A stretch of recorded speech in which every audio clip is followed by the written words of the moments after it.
going on, world? Your main man Q. I'm back here again. I got a new video for you guys.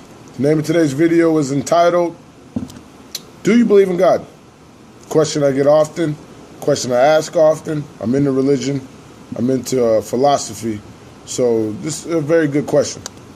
Oftentimes, though, it's hard to answer because God's ambiguous.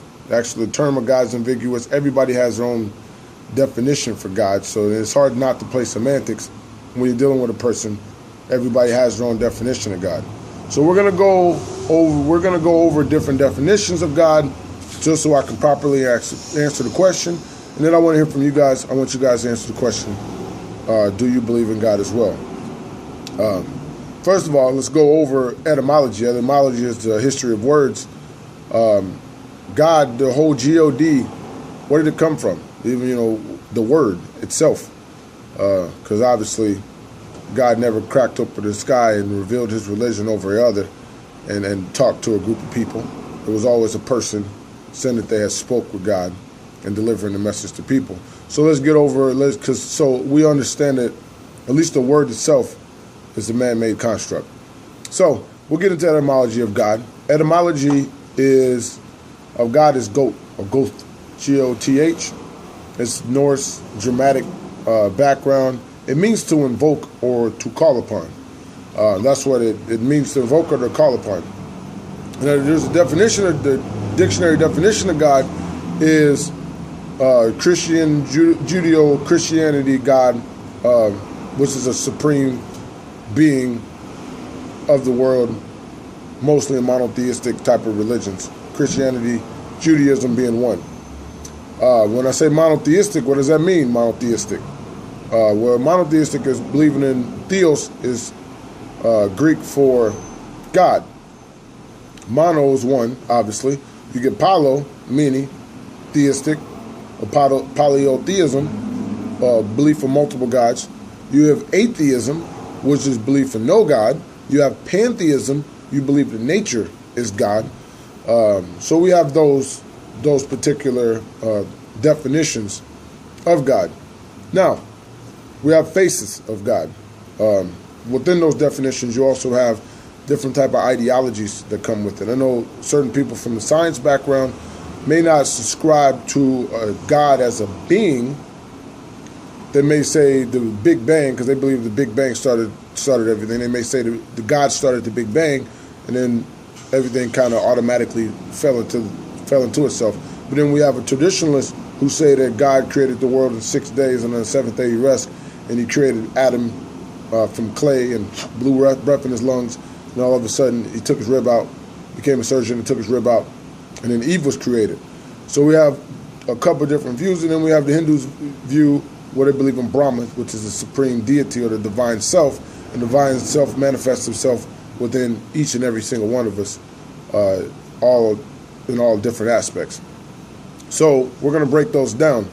All right, so we have three different versions. We're going to call the first one a ceramic model, because in the Bible it says that he was made from clay and dust. So like a ceramic, like you make pot or pottery or whatever. This is how some people believe that God created us. So that's our ceramic model. Then we have our fully automatic model. That is what the scientists believe, that the universe started from the Big Bang and it just kind of flew. It kind of flowed and developed into itself. And then we have the goddess drama, which is the divine self getting lost in himself and forgetting what this is all a dream to him.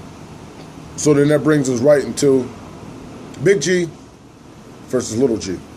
All right, because some Christians will go, you mean God like little g or God like big G? So they consider Zeus and Thor and Odin and all these other gods as little gods, and then their God being the supreme God. And that's all based on that Christian type of perspective. But then we're going to deal with God in the Bible. God in the Bible is very ambiguous. Sometimes he walks, sometimes he's in the garden, sometimes he's a spirit, sometimes he's wrestling with Jacob and touching him on his hip and calling him, say he's God because his name's Israel because he had wrestled with God. But in the Bible, we're talking in the language that it was written in, which is Aramaic, which is a branch of Hebrew, or later on became Hebrew.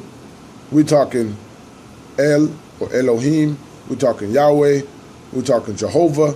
We talking Allah.